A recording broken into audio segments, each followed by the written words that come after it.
বাংলাদেশে সেই সংসদ ভবনকে আমরা ফ্যাসিবাদ মুক্ত করেছি, সেই সংসদ ভবনের সামনে আমরা গণতান্ত্রিক প্রক্রিয়ায় সেই সংসদ ভবনে যাওয়ার জন্য আজকে আমরা মানিক মিয়া এভিনিউতে এসে দাঁড়িয়েছি। প্রিয় দেশবাসী, আপনারা জানেন দীর্ঘ ১.৫ দশকের বেশি সময় ধরে আমাদের দেশে ছিল বিচারহীনতার সংস্কৃতি। লগি বৈঠা থেকে শুরু করে ২০০৯ সালে আমাদের দেশের যারা ডিফেন্স অফ ফার্স্ট লাইন পিডিআরদেরকে আপনারা দেখেছেন কিভাবে ভারতীয় আগ্রাসনের মধ্য দিয়ে হত্যা করা হয়েছে। প্রিয় দেশবাসী, আপনারা দেখেছেন এই স্পষ্ট পিডিআর হত্যাকাণ্ডকে পিডিআর বিদ্রোহ হিসাবে চালানো হয়েছে।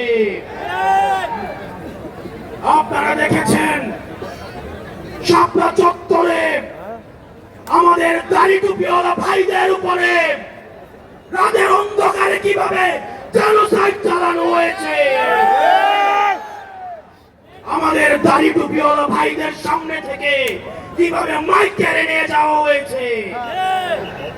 প্রিয় দেশবাসী, আপনারা দেখেছেন বাংলাদেশে কিভাবে রাতের ভোট, কিভাবে দিনের ভোট রাতে চালু করার সংস্কৃতি চালু হয়েছে, দামি ইলেকশন চালু করা হয়েছে। আমরা ৫ই আগস্টে এই আওয়ামী লীগের এই দুঃশাসনের আমরা এই দুঃশাসনের কবর রচনা করেছি। আমরা বলতে চাই এই গণভবনে কে যাবে সেটি নির্ধারিত হবে বাংলাদেশ থেকে, ভারত থেকে সেটি নির্ধারিত হবে না।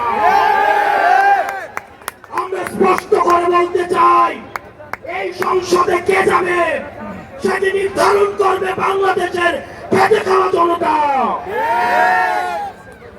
এই সংসদের মস্তদে কে বসবে সেটি নির্ধারণ করবে এই ভূখণ্ডের মধ্যে যারা রয়েছে সেই ভূখণ্ডের মানুষ।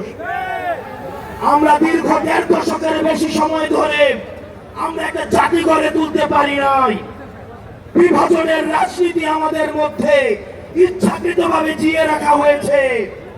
আমরা স্টেট ডেভেলপ করতে পারি নাই, আমরা নেশন ডেভেলপ করতে পারি নাই। আমাদের প্রতিষ্ঠানগুলি ভেঙে গিয়েছে, আমরা সুশাসন নিশ্চিত করতে পারি নাই,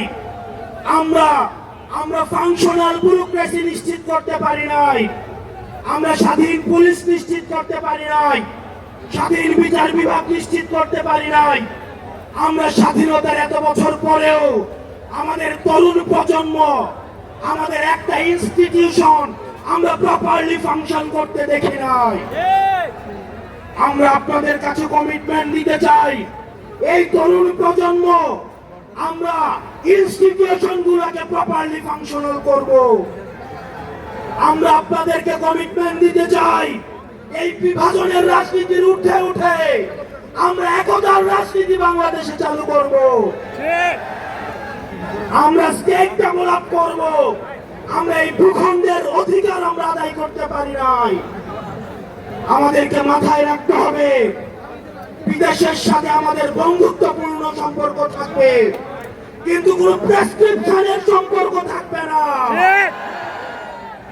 আমরা স্পষ্ট ভাষায় বলতে চাই আমাদের যখন একটা ছেলে রাস্তায় রক্ত দেওয়া শিখে গিয়েছে, আমাদেরকে কেউ রক্ত দেওয়া থেকে দমায় রাখতে পারবে না।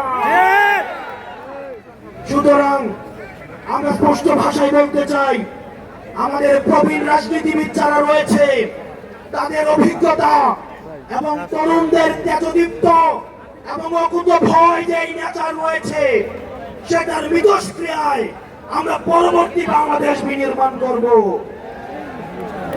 আমরা যতদিন না পর্যন্ত আমরা নিশ্চিত করতে চাই এদেশ থেকে পরিবারতন্ত্র, এদেশ থেকে কবরস্থ হয়েছে।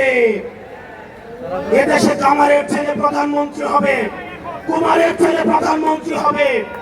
এদেশে যোগ্যতার ভিত্তিতে এদেশে নেতৃত্ব উঠে আসবে।